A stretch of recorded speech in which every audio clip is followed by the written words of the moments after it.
Eh bien, nous voici arrivés au deuxième ou au second bloc de nos lives. Ben, deuxième, ça veut dire qu'il y en aura encore. Second, ça veut dire que ce sera fini. Ça dépendra en fait de la durée encore de notre confinement. Alors aujourd'hui, on va parler des soucis émotionnels de nos chevaux. Dans cette partie, en fait, nous ferons intervenir des personnes qui sont spécialistes dans certains domaines avec lesquels nous travaillons beaucoup.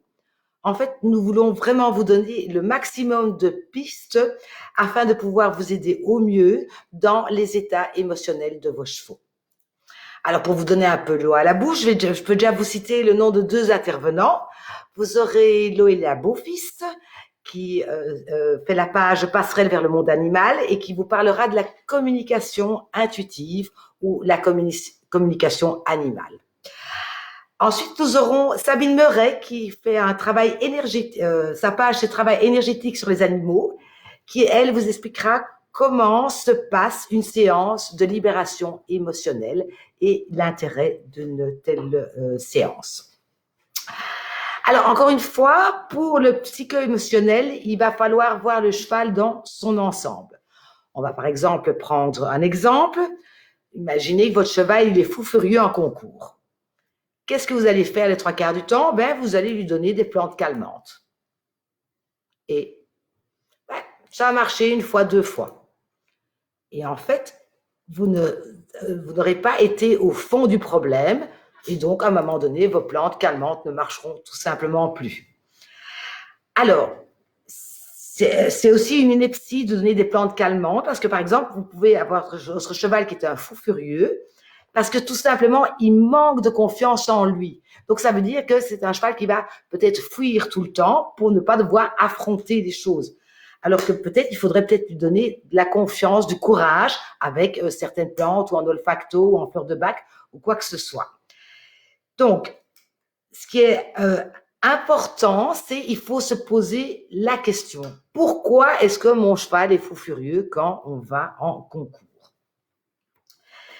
Est-ce qu'il y a quelque chose dans son passé qui s'est passé? Ou bien est-ce qu'il y a, je dirais, est-ce qu'il porte quelque chose en lui qui ne lui appartient pas? C'est ce qu'on appelle les traumas transgénérationnels. Est-ce qu'il est simplement douloureux? Peut-être que votre selle lui fait mal. Il serait peut-être intéressant de voir un ostéopathe ou un shiatsuki. Ou bien tout simplement, peut-être que votre cheval n'est pas fait pour aller en concours. Je veux dire, moi, dans mes écuries, j'ai un cheval qui, physiologiquement, n'est absolument pas fait pour aller en concours, mais qui avait un mental de gagnante. C'était une poney qui s'éclatait en concours. Par contre, j'ai un cheval qui saute très, très bien, qui a un très beau geste, etc. Mais lui, son mental, le concours, non. Il ne veut pas, il ne supporte pas les concours. Donc, vraiment, ce qu'il faut que vous disiez, c'est quand il y a un problème émotionnel avec un cheval, posez-vous la question de savoir pourquoi. Si vous n'avez pas la réponse, c'est ici les pistes qu'on va pouvoir vous donner qui vont pouvoir vous aider. Par exemple, vous allez pouvoir faire une communication, peut-être une séance de libération émotionnelle ou un shiatsu ou travailler en kinésio. Voilà, c'est toutes des pistes qui sont ouvertes pour vous. Alors, ce qui est aussi très important, je pense, à souligner, c'est que il va falloir peut-être que vous remettiez beaucoup de choses en question aussi si vous voulez aller au bout du problème. Parce que je suppose que quand vous avez acheté votre cheval, en fait, vous n'êtes pas pressé. Vous voulez passer votre vie avec lui. Donc, vous n'avez pas d'impératif de temps, vous n'avez pas de deadline. Alors, peut-être, c'est intéressant de prendre son temps pour le former physiologiquement, mais aussi pour le former mentalement. Donc, prenez votre temps pour ces choses. Donc, il faut aussi vous remettre en question. Mon cheval n'aime pas les concours. OK, pourquoi? Déjà, simplement, est-ce que votre cheval, il a une vie de cheval? Est-ce qu'il a des copains avec qui il peut s'éclater au pré? Est-ce qu'il y a assez de foin ou bien il est sur du copeau et il a 2 galettes de foin par jour? Voyez aussi toujours ça parce que souvent en hiver on téléphone à mon cheval, il est fou furieux. Ok, qu'est-ce qui se passe? Ah mais voilà, les prairies sont fermées donc je le monte 1 heure par jour. Ok, mais on ne peut pas faire de miracle.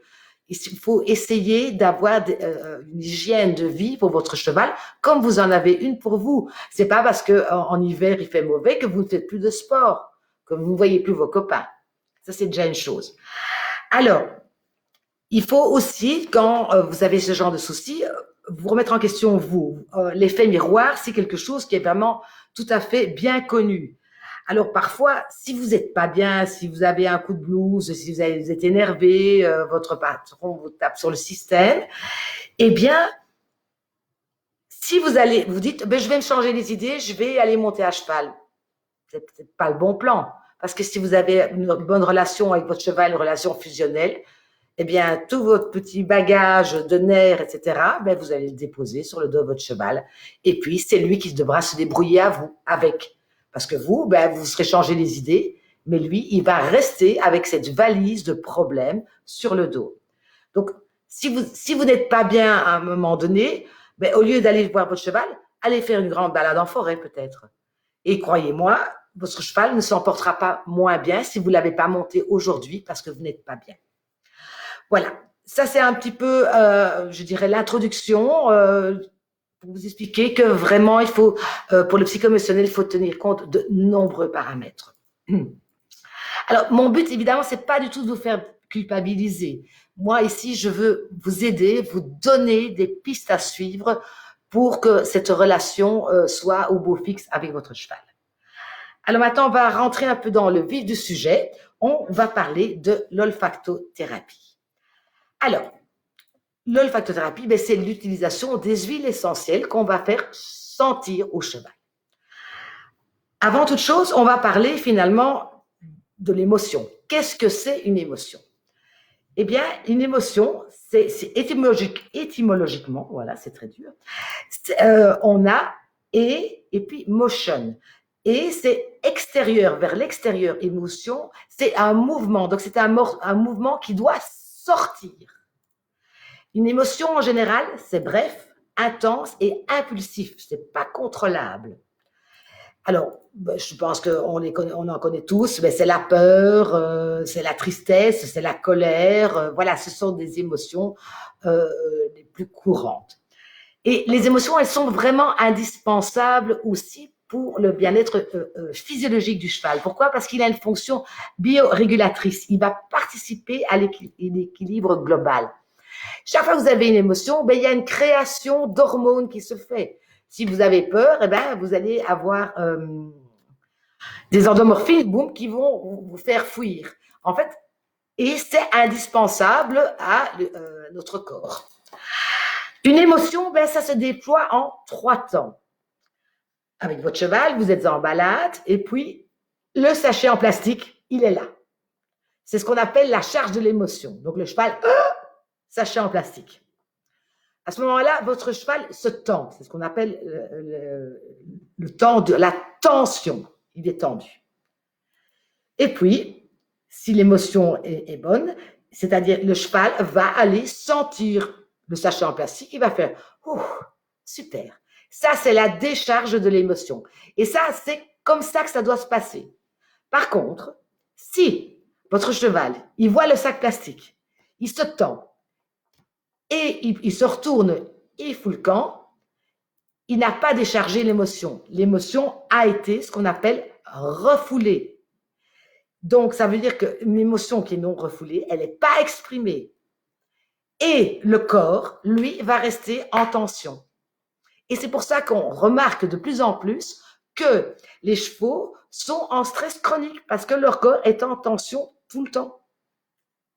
Parce qu'il n'y a pas eu de décharge d'émotions, entre autres.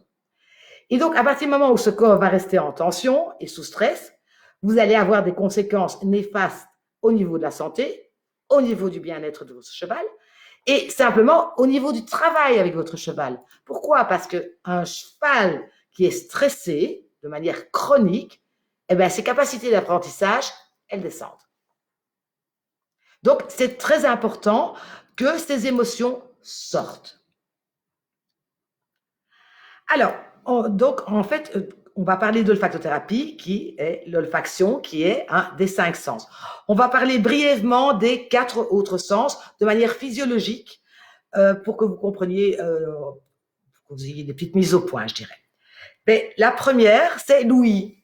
Donc, en fait, un son, c'est une perturbation dans l'air, c'est une vibration. Eh bien, donc, cette vibration, elle va arriver au niveau du pavillon, qu'on appelle, qui ressemble à un grand entonnoir. Ça va passer dans le conduit auditif, dans le tympan, ça va aller sur les trois osselets, le marteau, l'enclume et l'étrier. Ça va arriver au niveau des cellules auditives réceptrices, les nerfs auditifs, et puis ça va arriver au niveau du cerveau. Ça, c'est l'ouïe. Donc, c'est le schéma classique, ça arrive au niveau du cerveau. Le toucher, par exemple, eh bien, vous avez sur le corps de votre cheval, il y a plusieurs cellules sensorielles qu'on appelle, vous en avez sur la peau, vous avez les muscles paussiers, vous en avez au niveau des vibrisses et des lèvres, et au niveau de la fourchette aussi, dans une moindre mesure, mais au niveau de la fourchette aussi. Et donc, ces cellules, ça va passer par le système nerveux et arriver au cerveau. Ce toucher, la sensibilité est différente suivant les zones du corps, tout simplement. Votre cheval n'a pas de sensibilité au niveau du sabot, par contre, il en aura au niveau de la fourchette. Et ça dépend également au niveau des races. Le pur sang, il va avoir une mouche qui va se mettre sur lui, vous allez voir que la peau va tressauter très rapidement, alors qu'à la limite, le bon comtois, il va être beaucoup plus placide, ça ne va pas le toucher que la mouche vienne sur lui. Donc, ça dépend des races, mais bien sûr, au niveau aussi, la sensibilité de l'individu même. Alors, le troisième sens, c'est la vue. Eh bien, la vue, en fait, imaginez que c'est un appareil photo. Donc, le cheval qui a un œil très gros par rapport au reste de sa morphologie, ses pupilles, elles sont horizontales. Et ça correspond au diaphragme dans l'appareil photo. Le diaphragme, c'est ce qui va faire rentrer la lumière. Puis, vous avez le cristallin, et le cristallin, c'est ce qui va permettre une mise au point, que ce soit net. Puis, vous avez la rétine, qui est la pellicule. C'est là que ça va s'imprimer, si vous voulez. Et cette rétine va transformer cette image en impulsion électrique. Ça va aller vers le nerf optique, et puis le cerveau va le traduire en image. Alors, pour la vue, petite parenthèse, donc en fait, votre cheval, il a un champ de vision panoramique, seulement il a 2 points morts, le bout du nez et l'arrière de la queue. Ce sont des zones aveugles. Il a une vision mono et binoculaire, donc c'est-à-dire qu'il peut voir que d'un œil, mais des deux également. Votre cheval, il a une très bonne vision de jour comme de nuit. Mais par contre, il ne perçoit pas bien les détails et certaines couleurs. Donc en fait, si vous voulez, le cheval, sa palette de couleurs tire beaucoup plus vers le gris. Donc, ah oui, mon cheval n'aime pas les obstacles rouges, il ne les voit pas. Voilà. En fait, la vision, c'est un sens c'est un des sens le moins développé chez le cheval. C'est ce qui l'incite en fait à aller sentir les choses qu'il ne perçoit pas très bien. Donc, en général, quand il y a quelque chose qu'il ne connaît pas, si vous avez un cheval équilibré, etc., donc il va s'arrêter, il va regarder, et puis il va aller plus près pour essayer de toucher, soit de sentir l'odeur de cette nouveauté. Le quatrième sens, c'est le goût. Eh bien, sur la langue, en fait, on a des papilles gustatives et qui vont transformer transmission donc de l'onde électrique par les nerfs, ça fait un circuit dans le cerveau et donc on sait si c'est sucré ou salé. Donc ça varie évidemment de manière importante au niveau d'un individu et d'un autre. Alors, on parle pour les odeurs d'odorat et pour la gustation, les goûts, enfin, on parle de saveur. Alors, l'odorat, c'est finalement le sens qui nous intéresse. Eh bien, donc, en fait, dans son naseau, il a des muqueuses olfactives avec des cellules réceptrices sensorielles qui vont passer par le nerf olfactif, arriver au bulbe olfactif, et puis il y a un circuit qui se fait dans le cerveau. Alors,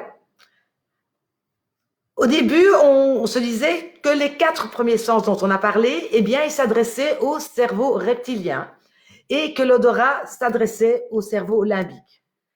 C'était très simple pour comprendre. Malheureusement, la science, ce qui est vrai aujourd'hui n'est pas vrai demain. On a découvert que finalement, ça se passe pas vraiment comme ça. En fait, l'odorat, il a des petites cartes graphiques un peu partout dans le cerveau. C'est pas que dans le limbique. C'est ce qui le différencie physiologiquement avec les quatre autres sens. Alors, l'odorat, ben, en fait, votre cheval, il a quelques particularités. Donc, il y a notamment l'attitude du phlegme. Donc, le cheval qui sent une odeur, il ça. Pourquoi? Parce qu'il va essayer de faire rentrer le maximum de particules odorantes pour pouvoir les fixer sur son organe de Jacobson. C'est un organe qui, lui, va fixer les odeurs et qui va lui permettre de mieux les analyser.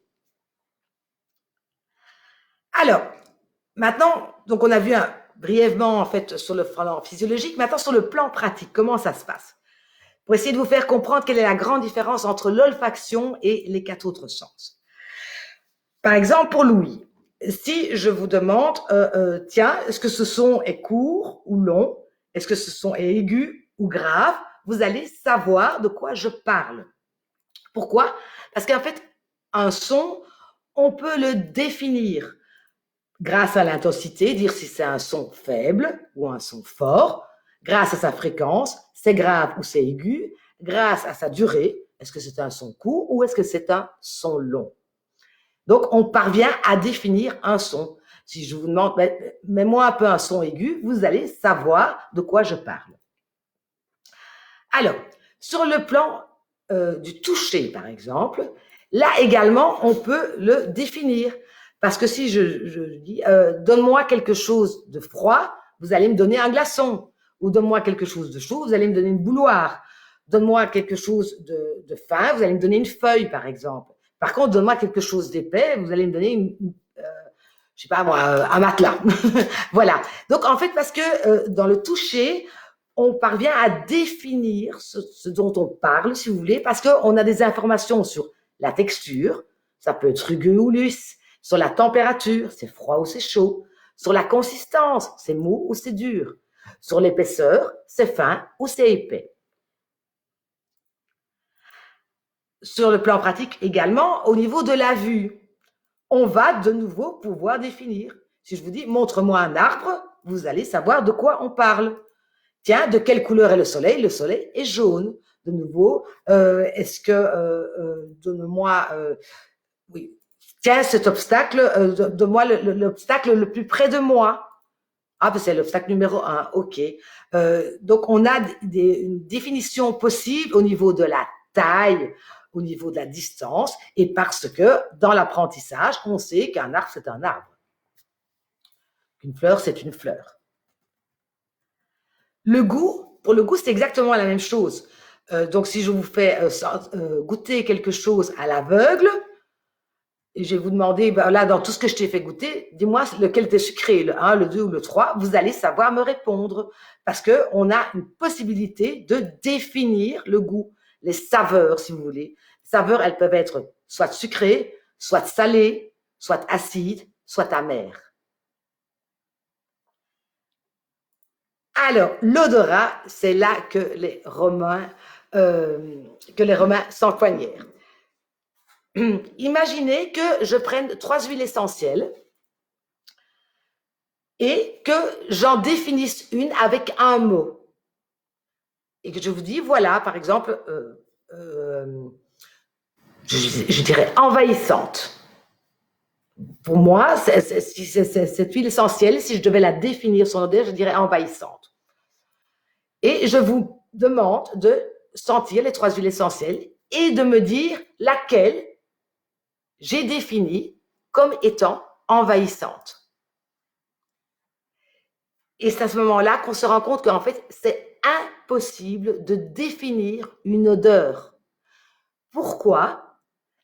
Parce que, en fait, c'est lié à notre vécu, à nos sensations propres, à nos souvenirs, à nos émotions propres. Pourquoi est-ce que certaines odeurs plaisent à certaines personnes et pas à d'autres? Parce que c'est vraiment lié à notre côté émotionnel. En fait, la spécificité de l'odorat, c'est que tous les autres sens dont on a parlé, les 4 premiers sens, En fait, il passe d'abord par la mentalisation. Mais l'odorat, pas du tout. Parce que, par exemple, je vais mettre ma main sur une plaque chaude, ça va être, je vais mentaliser, ok, c'est chaud, il faut que je retire ma main. Je vais avoir le réflexe. L'odorat, on ne le mentalise pas. Et puis, je vous ai expliqué qu'en fait, le circuit de transmission dans le cerveau est différent par rapport aux 4 autres sens. En fait, l'odorat, c'est le seul de nos 5 sens qui accède directement à notre inconscient, à nos émotions. On peut définir l'odorat en fait comme le véhicule de l'information émotionnelle. Il a la particularité de permettre à une odeur naturelle, c'est-à-dire que vous n'aurez pas la même chose avec un parfum bien chimique, de faire remonter une émotion qui a été occultée par le cerveau. Pourquoi est-ce que l'émotion a été occultée par le cerveau? Eh bien, comme on a vu tout à l'heure, en fait, s'il n'y a pas de décharge de l'émotion, elle va rester là, cette émotion. Elle va vous laisser sous stress, mais finalement, le cerveau, il va en avoir marre d'avoir toujours cette émotion qui peut être négative. Et qu'est-ce qu'il va dire? Je ne veux pas vivre tous les jours avec. Donc, qu'est-ce qu'il va prendre? Il va le mettre dans un coffre-fort, il va mettre une porte devant, il va mettre une porte blindée devant pour ne plus avoir à l'affronter tous les jours. Donc, il va l'occulter. Il va le mettre à l'arrière, si vous voulez. Alors, quel est l'intérêt de l'olfaction chez le cheval? Le cheval, c'est émotionnel à 1000%. Il est spontané. Il est beaucoup plus axé sur le ressenti que sur la mentalisation. Le cheval, il va ressentir, il va pas mentaliser. Il va apprécier, il va pas apprécier les choses. Il va pas juger les choses, si vous voulez. Donc, lui, c'est vraiment le Kobe parfait pour l'olfaction. De plus, il est dans l'instant présent. Alors, comment est-ce que nos huiles essentielles vont jouer un rôle là-dedans? Déjà, on va faire brièvement une petite introduction. L'aromathérapie, c'est une technique thérapeutique qui va utiliser les huiles essentielles qui sont obtenues par expression ou par la distillation à la vapeur d'eau. Donc, toutes les plantes ne contiennent pas d'huile essentielle. Certaines en contiennent, mais pas assez pour qu'on puisse les extraire ou à des prix incroyables, comme par exemple la rose de Damas. Alors, donc, des plantes dont on extrait les huiles essentielles, on les appelle les plantes aromatiques. Et en fait, elles ont ce qu'on appelle des organes sécréteurs. Donc, elles vont sécréter cette essence et ça dépend d'une plante à l'autre. Certaines, c'est dans les aiguilles, d'autres dans le bois, d'autres dans les fleurs, dans les racines, dans les semences, dans les zestes. En fait, cette glande, elle peut se trouver n'importe où dans la plante. On ne sait pas, par exemple, la camomille, ce sera les fleurs, le girofle, ce seront les clous dans lesquels on trouvera cette huile essentielle. Ça dépend vraiment d'une plante à l'autre. Et finalement, quel est le rôle de ces molécules aromatiques? Eh bien, elles ont un rôle de défense. Elles vont se défendre contre qui? Contre votre cheval qui va vouloir les manger, par exemple. Elles ont une défense contre le milieu. Si le milieu est beaucoup trop humide, ça peut amener des champignons et des bactéries. Donc, et aussi, elles ont un rôle contre le stress.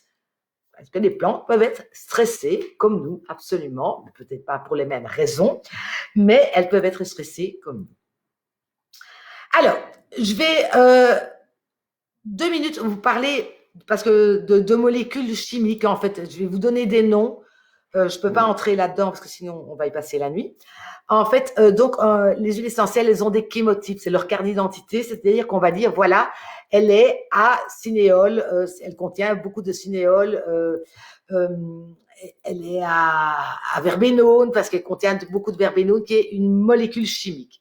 Donc, en fait, je vais vous donner 2-3 noms. Il y a monoterpène, monoterpénol, phénol, les aldéhydes, les cétones et les esters. On va en reparler brièvement après.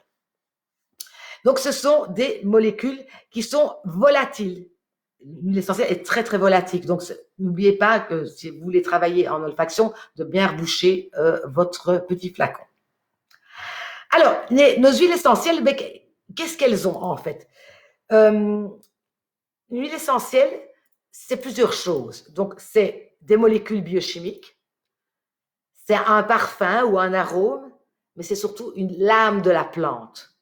Puisque donc, l'âme, si vous voulez, c'est un peu le disque dur, puisque elle a créé, je dirais, cette essence pour se défendre. Donc, c'est un peu la carte mère de sa vie, si vous voulez. Donc, c'est toutes ces expériences qu'elle va mettre là pour pouvoir continuer à vivre tout simplement. Donc, il y a trois choses dans une huile essentielle. Il y a des molécules chimiques, il y a l'âme de la plante et il y a ce parfum, cet arôme.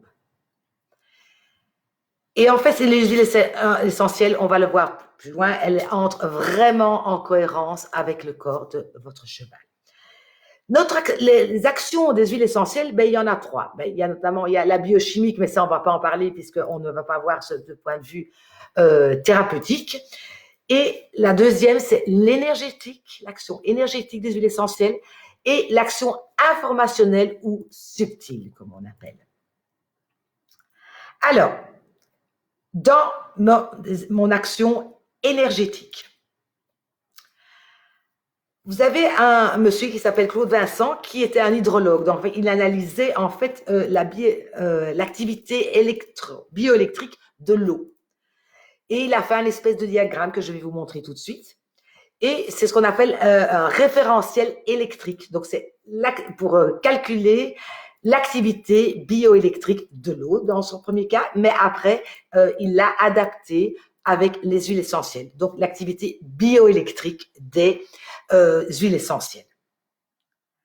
Alors, le voilà. Je ne sais pas si ça va être net pour vous. Est-ce que vous voilà. Vous voyez? Et donc là, vous voyez, j'espère que vous voyez bien, parce qu'on a eu qu'en noir et blanc. Vous voyez les noms des molécules. Je vous ai parlé des aldéhydes, des monoterpénols, des oxydes. Ce sont les noms des molécules qui sont contenues dans les huiles essentielles. D'accord? Alors, cette activité bioélectrique, elle est liée à quoi? C'est-à-dire que on va pas faire de l'électricité avec l'huile essentielle. Hein. Non, non, non. En fait, c'est lié à la charge positive ou négative des molécules. Donc, les atomes, en fait, vous avez des cations qui sont positivants parce qu'elles vont capter des électrons dans leur dernière couche, tandis que les anions, elles sont négativantes. Pourquoi? Elles vont donner leurs électrons dans leur dernière couche de l'atome. Et en fait, ça permet un rééquilibrage sur le terrain physique et énergétique. Dans les molécules, je dirais, positivantes, donc ce sont nos cations, eh bien, celles-là, elles vont être toniques. Elles vont être stimulantes. Par contre, nos anions, nos molécules négativantes, elles vont être apaisantes, antispasmodiques. Ici, je vais reprendre mon petit tableau. Si vous voyez, en fait, toutes les molécules qui se trouvent au-dessus du diagramme, elles sont calmantes, apaisantes. C'est-à-dire que ce sont en général des molécules qui sont des anions. Elles sont des donneuses d'électrons. Par contre, en dessous, ce sont les molécules positivantes qui vont être toniques. Ce sont nos cations.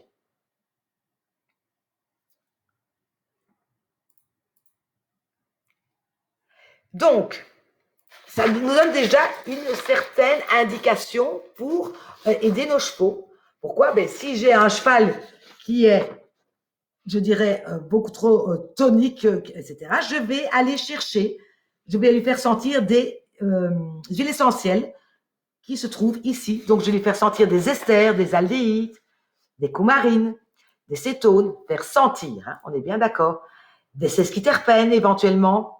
Par contre, si j'ai un cheval qui est déprimé, qui est mou, etc., je vais aller en bas, je vais lui faire sentir des monoterpénols, des phénols, des monoterpènes.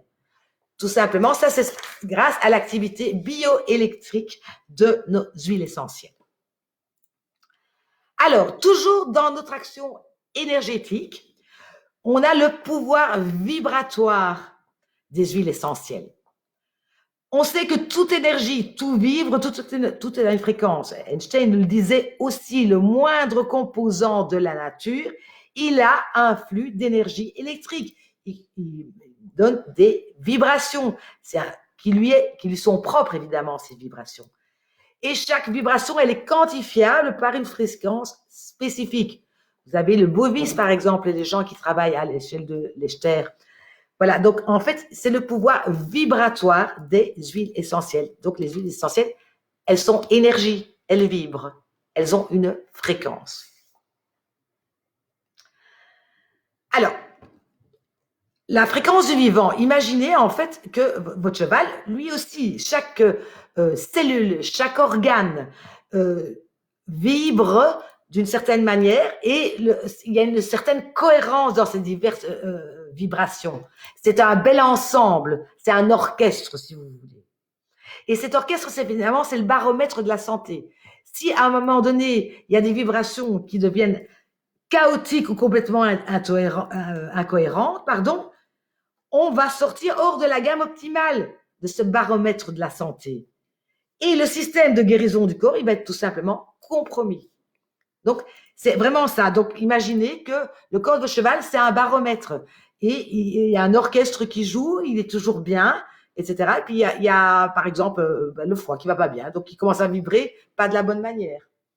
À ce moment-là, il va rendre tout l'orchestre complètement faux, incohérent, chaotique, parce que il n'est plus en adéquation avec le reste de la mélodie, je dirais. Alors, par contre, nos huiles essentielles, elles ont des fréquences très élevées. En fait, on dit toujours, par exemple, que si le taux vibratoire d'un cheval ou d'un être humain, etc., diminue, eh bien, le cheval ne va pas bien parce que il y a un taux minimum à observer, par exemple. Alors, nos huiles essentielles, elles ont une vibration, une fréquence très élevée et elles sont cohérentes. Et on va avoir une influence sur les émotions. Pourquoi? Vous avez un principe d'entraînement. Par exemple, le principe d'entraînement, une substance qui a une fréquence plus élevée va tirer vers le haut une fréquence beaucoup plus basse. Donc, en fait, si vous voulez, quand vous faites sentir, si votre cheval ne va pas bien psychologiquement, etc., ça veut dire que son taux vibratoire n'est pas bon. Si vous lui faites sentir l'huile essentielle qui a un taux vibratoire excellent, cohérent et élevé, ça va entraîner vers le meilleur. Comme si l'huile essentielle, en fait, lui redonnait le là. Donc, en fait, on va fournir la bonne fréquence qui va ramener le corps et les émotions à un état d'équilibre, qui est ce qu'on appelle l'état de cohérence. Et en fait, vraiment, les fréquences des huiles essentielles, elles sont vraiment en adéquation avec celles de notre corps. Elles vont remettre au bon diapason, si vous voulez. Elles vont résonner dans le bon sens, en harmonie avec le champ électrique du corps de votre cheval. Alors, en fait, vous pouvez me dire, ok, oui. En plus, au niveau de l'action émotionnelle, il faut vous dire que les huiles essentielles, en fait, elles ne résonnent pas, par exemple, quand on les utilise de point de vue thérapeutique pur, elles ne vont pas résonner avec les toxines du corps. Elles vont être éliminées de notre système. Et de la même manière, en fait, les huiles essentielles, elles ne résonnent pas avec les émotions négatives. C'est pour elles incompatible. Donc, les émotions négatives vont être éliminées de la même manière que votre foie élimine les toxines de votre corps. En fait, ce qu'il faut se dire, c'est que les huiles essentielles, elles aident à déloger les traumatismes oubliés que votre cerveau a mis loin derrière dans un petit coffre-fort pour les ramener à la conscience Et là, on va pouvoir traiter. Par exemple, si les psys, en général, qu'est-ce qu'ils font? Ils font parler les gens qui ont été traumatisés, ils font parler les gens pour que les gens acceptent, amènent au conscient ce trauma. Parce qu'on ne sait pas guérir quelque chose qui est caché. Il faut que le conscient en prenne conscience. Ça, c'est beau, c'est grand. Donc, en fait, il faut qu'on les ramène au conscient pour qu'on puisse traiter et finalement laisser partir ces traumas. Et les huiles essentielles, elles ont vraiment cette capacité-là, d'aller chercher le trauma très loin, là-bas dans le cerveau, les remonter au conscient et d'aider à la guérison, tout simplement. Alors, donc, on a vu, ça c'est le côté énergétique, on a le bioélectrique et on a aussi le côté vibratoire de l'huile essentielle. Alors, je vous ai dit qu'on avait le côté énergétique, mais on avait aussi le côté informationnel ou subtil. Alors, dans les actions informationnelles ou subtiles, je pense que, je ne sais pas si tout le monde connaît, le prana ou le ki, en fait. Le prana ou le ki, ben, c'est l'énergie vitale. C'est le souffle qui passe à travers le corps, qui va animer le corps, qui va réveiller les chakras, les méridiens, mais c'est invisible. En fait, la manifestation la plus perceptible, c'est la respiration.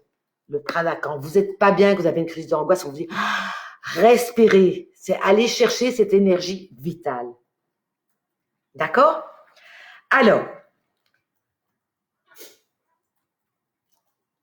en fait, l'importance de ce prana, c'est qu'il soit idéal, que l'air qu'on respire soit idéal. Je ne sais pas si ça vous est déjà arrivé d'arriver dans un endroit et vous dire je me sens oppressé. Pourquoi? Ben, parce que le prana est pas bon. L'énergie vitale qui est là n'est pas bon. Et donc, c'est intéressant que cette énergie vitale soit aidée, je dirais, purifiée par les huiles essentielles. Alors, dans les actions informationnelles ou subtiles, en fait, les huiles essentielles, si vous avez suivi nos lives sur la phyto, ben, c'est quelque chose de vivant, c'est pas quelque chose de synthétique. Donc, ça a une énergie, mais ça a surtout son histoire propre. Et ça va recréer le lien direct avec la nature et les 4 éléments dont sont faits la nature. Donc, ça va amener une connexion de l'énergie de votre cheval à son histoire. Ça va reconnecter. Et respirer, en fait, des huiles essentielles, ça influence la qualité du prana qui est inspiré. Alors, dans les actions informationnelles et subtiles, c'est aussi cette idée de baume. Donc, je vous expliquais tout à l'heure ce que fait le cerveau quand il veut se protéger contre les mauvaises expériences, les passés douloureux. Il va l'enfuir dans ce disque dur interne et ça peut donner, par exemple, chez les chevaux, l'origine d'un trait de caractère qui est trop prononcé, qui peut lui apporter des peurs. Et cette huile essentielle, ça va être un peu un baume sur cette mauvaise expérience. Ça va aller explorer les méandres de la mémoire, ça va accéder à la racine de la souffrance, ça va la mettre en lumière afin de générer une transformation. Et ça va adoucir, puisque vous avez des huiles essentielles qui vont être apaisantes, mais vous avez des huiles essentielles aussi qui vont vous donner le coup de pouce pour redémarrer. Alors, en fait, vous êtes en train de me dire, c'est beaucoup de choses, mais comment est-ce que je vais faire, moi, avec mon cheval?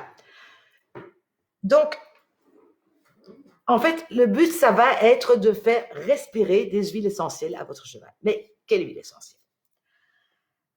Si vous avez un cheval déjà qui a un trauma, je reste persuadée que votre cheval, il faudra travailler en premier temps sur le trauma.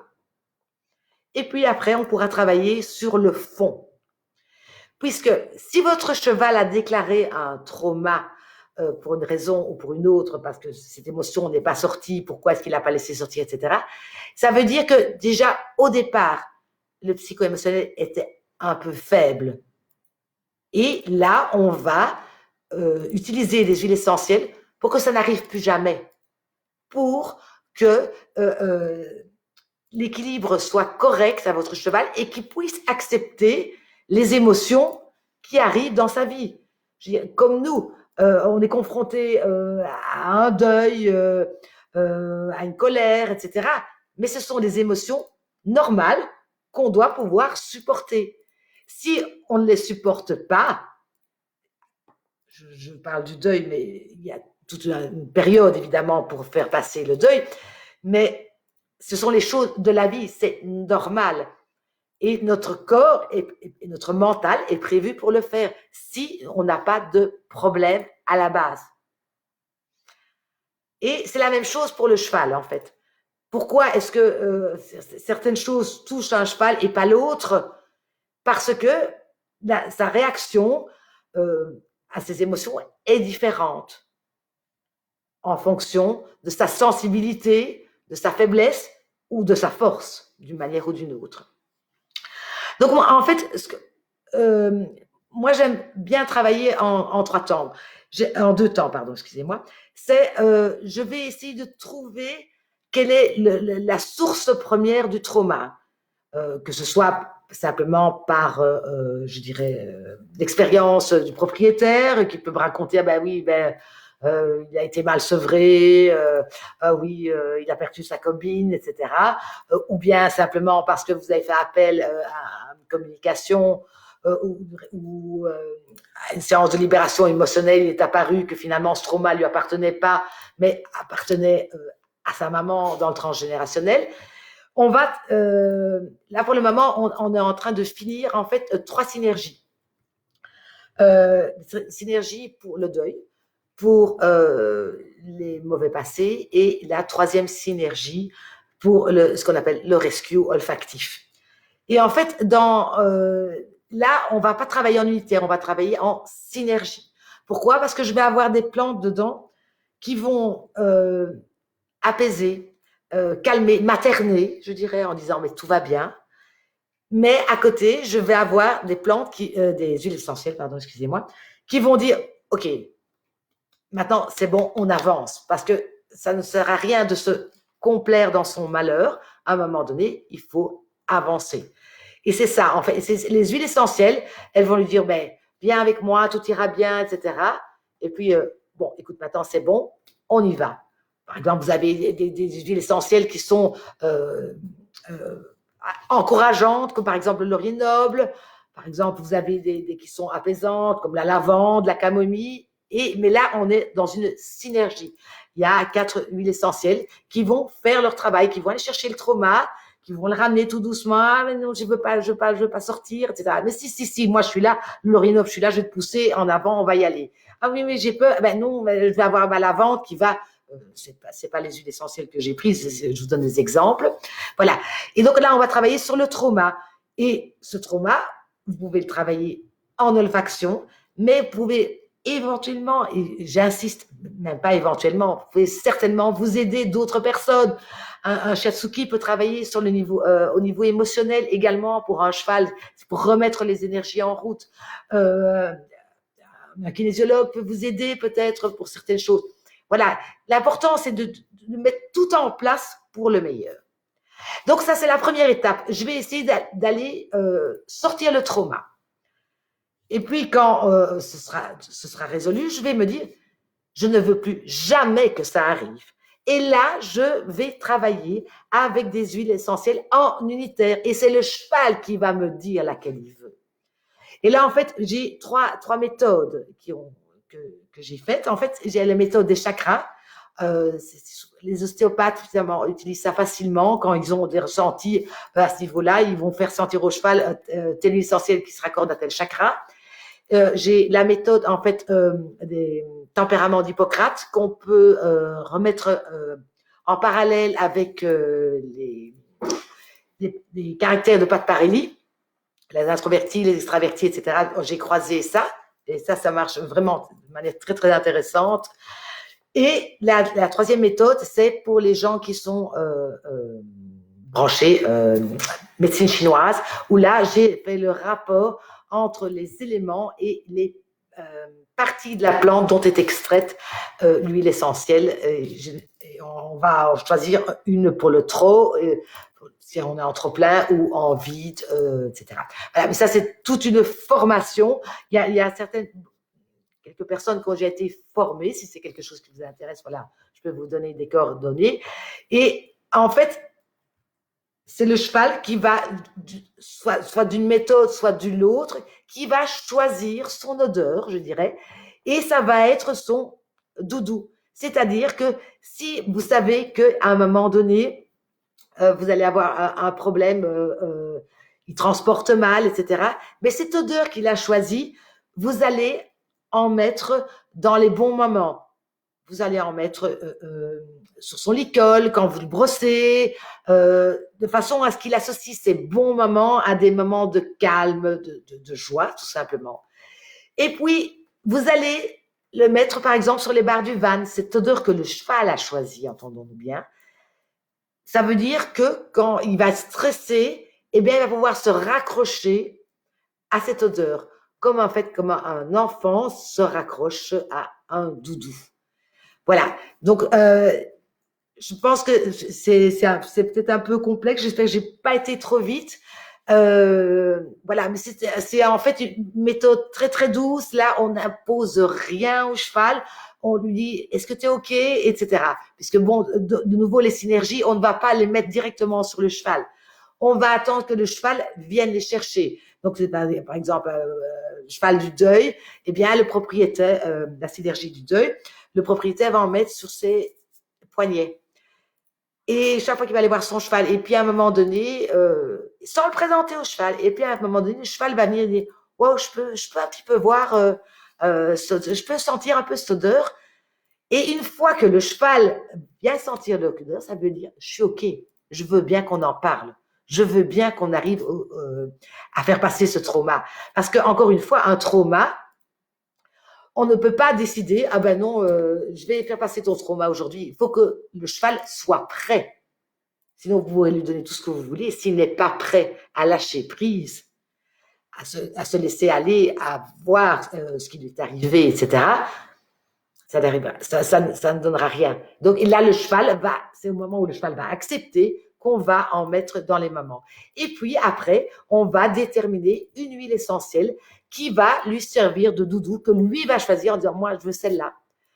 Mais encore une fois, aussi, chaque fois qu'il va choisir cette huile essentielle, si par exemple, vous optez pour la méthode de la médecine chinoise, moi, par exemple, j'ai un cheval qui est feu et qui est toujours en manque de feu, donc elle est toujours vers le bois de rose. Et un jour, ben, la shiatsuki vient faire son petit soin. Je dis, ben, je vais lui faire sentir un peu son doudou, je dirais, son bois de rose. Et je lui présente et le cheval fait non merci. OK. Et puis la shiatsuki fait son soin et puis elle me dit, écoute, pour la première fois, depuis que je la connais, là, elle est en excès de feu. Et là, je lui présente une des deux autres, une essentielle pour l'excès de feu, et là, elle va direct vers une. Donc voilà. Donc par exemple, si vous choisissez cette méthode-là avec une personne formée à l'olfacto, eh bien, il faudra peut-être avoir les deux huiles essentielles que votre cheval pourrait avoir besoin pour au moment où ça va pas ou au moment où ça va trop bien. Voilà. Donc toujours pour essayer de trouver cet équilibre pour que les émotions futures ne soient plus un problème et qu'ils puissent les absorber. Voilà. Ben, j'espère que ça vous a plu. Ben, n'hésitez pas à laisser des questions ou simplement un petit encouragement, parce qu'on en a besoin de temps en temps. Si cette vidéo vous a plu, et on se retrouve vendredi avec Loelia pour la communication animale. Au revoir.